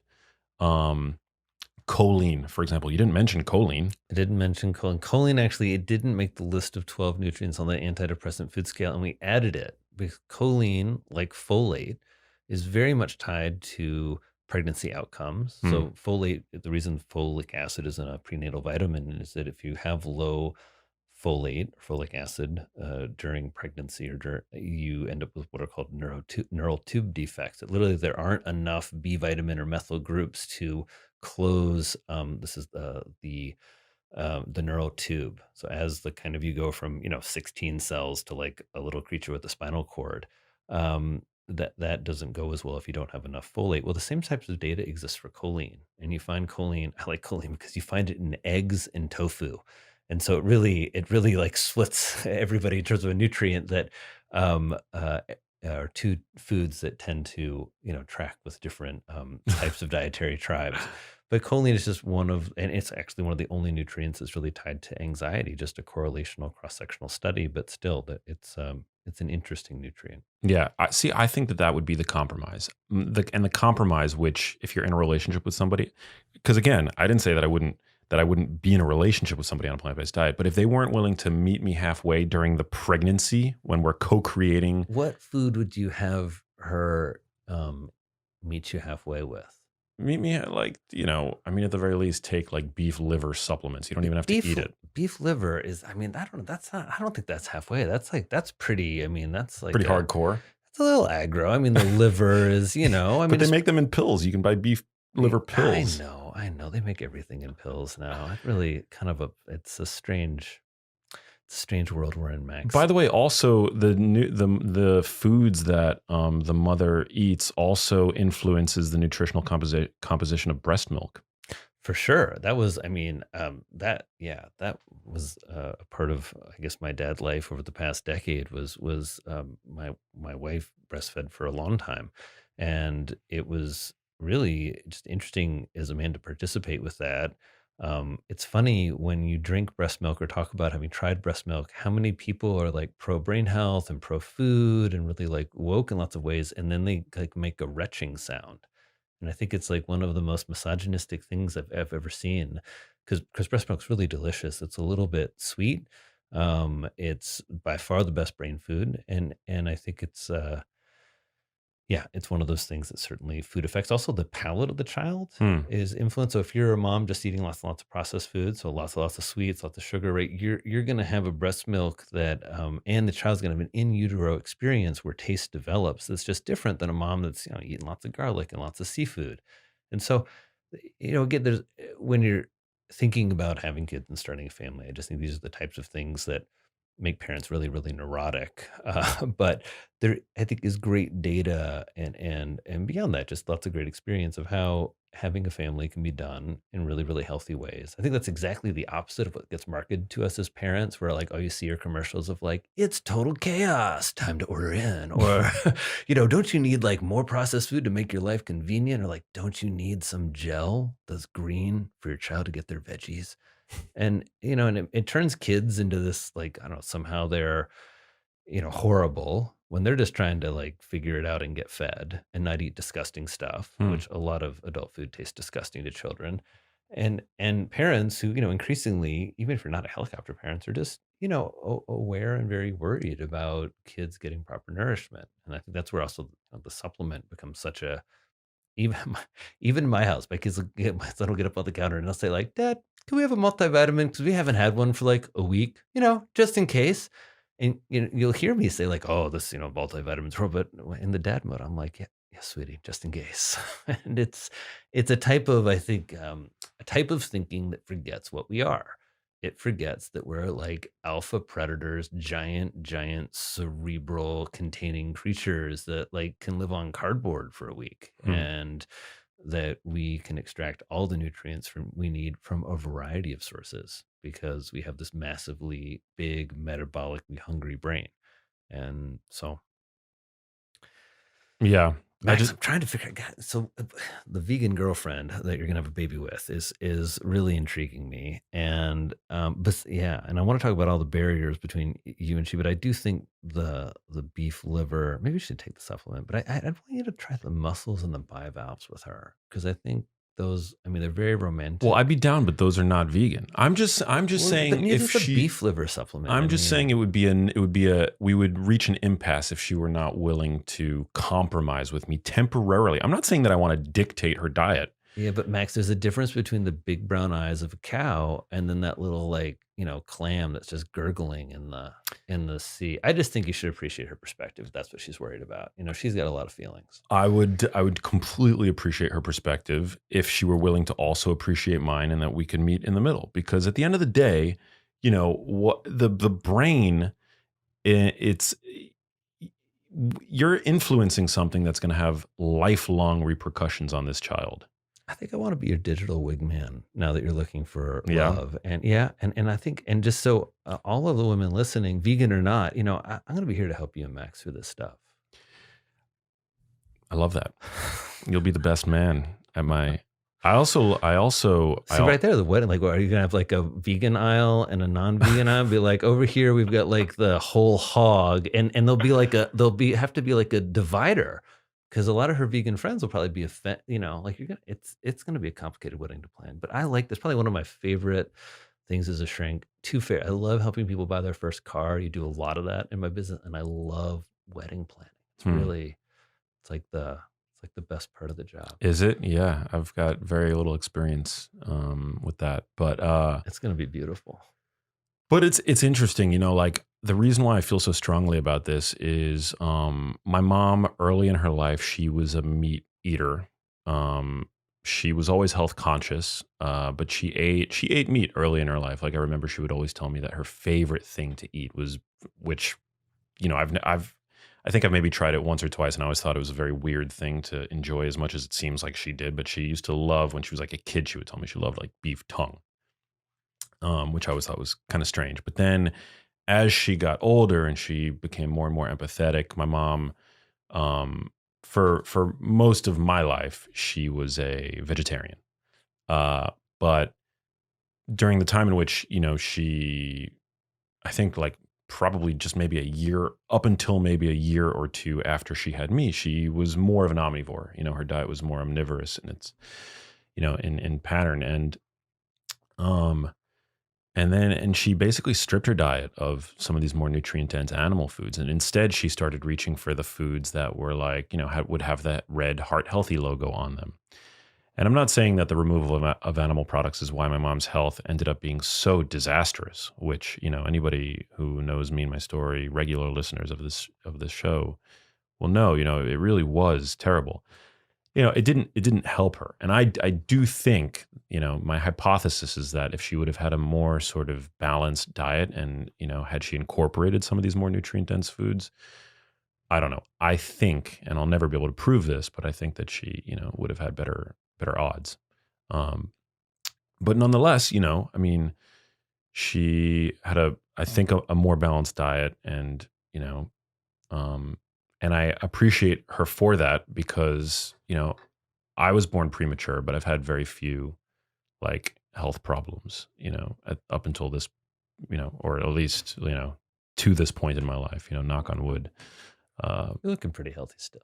Yeah, I mean, I think it's important. I think it's important. Diet, I'm a huge, as you are, I mean, what we eat matters.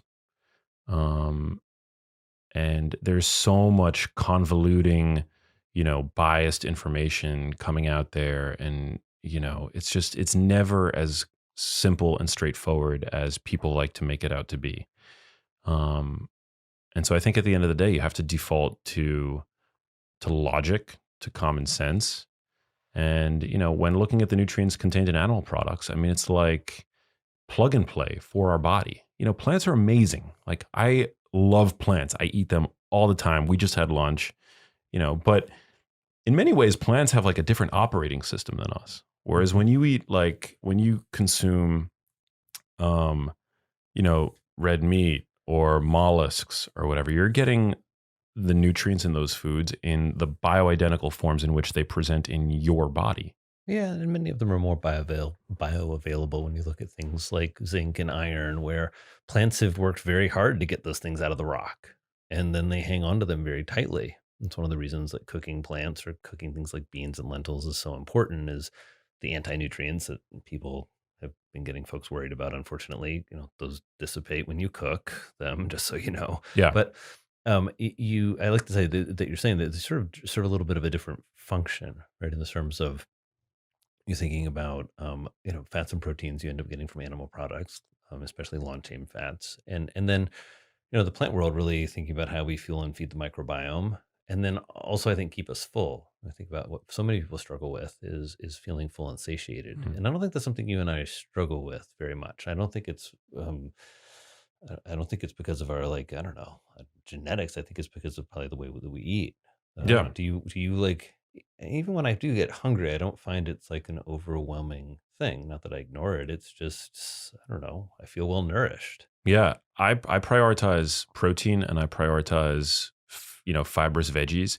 And I feel as though I eat a lot, but I don't ever, I think the beautiful thing about eating the way that we eat is that you feel as though you're eating more when in Mhm. reality you're eating less.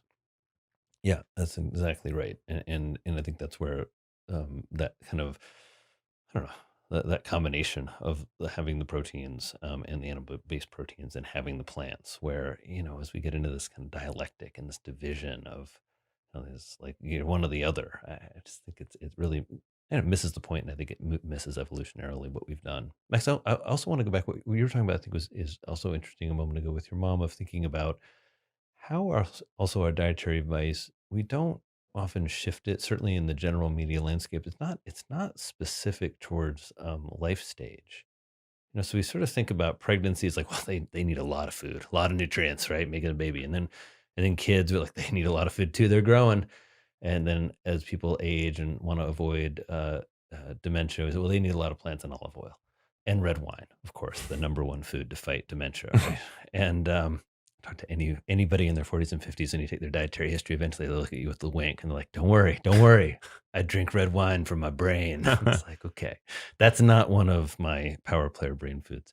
But that throughout those different stages in life, probably there are different things that different people need nutritionally. I mean, there's some certainly overlap. All pregnant women need certain nutrients, um, but I think it's been interesting to me to sort of see how we lose that granularity, and kind of make it like it's one human diet all the time, all day long, as opposed to there are different. Like I had a friend from a Korean background and told me there's a traditional Korean stew after pregnancy that has lots and lots of seaweed in it, and and just kind of one of the major causes of uh, brain developmental delay is what we used to call mental retardation, but what we don't anymore is iodine deficiency. It's the top cause of what's called cretinism.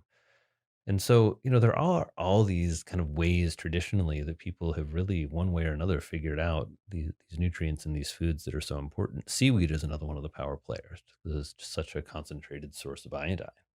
I love dulse. Is that how you pronounce it? Dulse seaweed. It's like loaded. Yeah, And kelp. all the seaweeds. I just started making. There's one of my favorite recipes in the book is the dashi. I'd never made dashi at home. Have you made dashi at home, where you just like, or not? You take bonito flakes, which is, I didn't know this. They're basically like a fermented, dried, smoked shipjack tuna, Hmm. and then gets flaked. It's a very traditional Japanese preparation, and you basically those and a big piece of kombu seaweed are the basic, and you bring all that together to, you don't quite bring it to a boil, just brief boil, and that makes dashi, which is the traditional broth that most people recognize from like a ramen soup, for example, and it's really easy to make at home. Just a good example of a way to just get more seafood and seaweed into your diet and get some of those nutrients. One of those things that most of us in America have never made or thought about, and in part of researching this book and then going to Japan became part of. I mean, just every month I make a big batch of dashi, and I drink it in the morning and drink it in the evening. It's just amazing for you. Hey, if you like that video, you need to check out this one here, and I'll see you there. One of the things that I look in the book, that I examine in the book, is the role of healthy blood pressure on brain function. And actually, having healthy blood pressure is essential for having a healthy brain.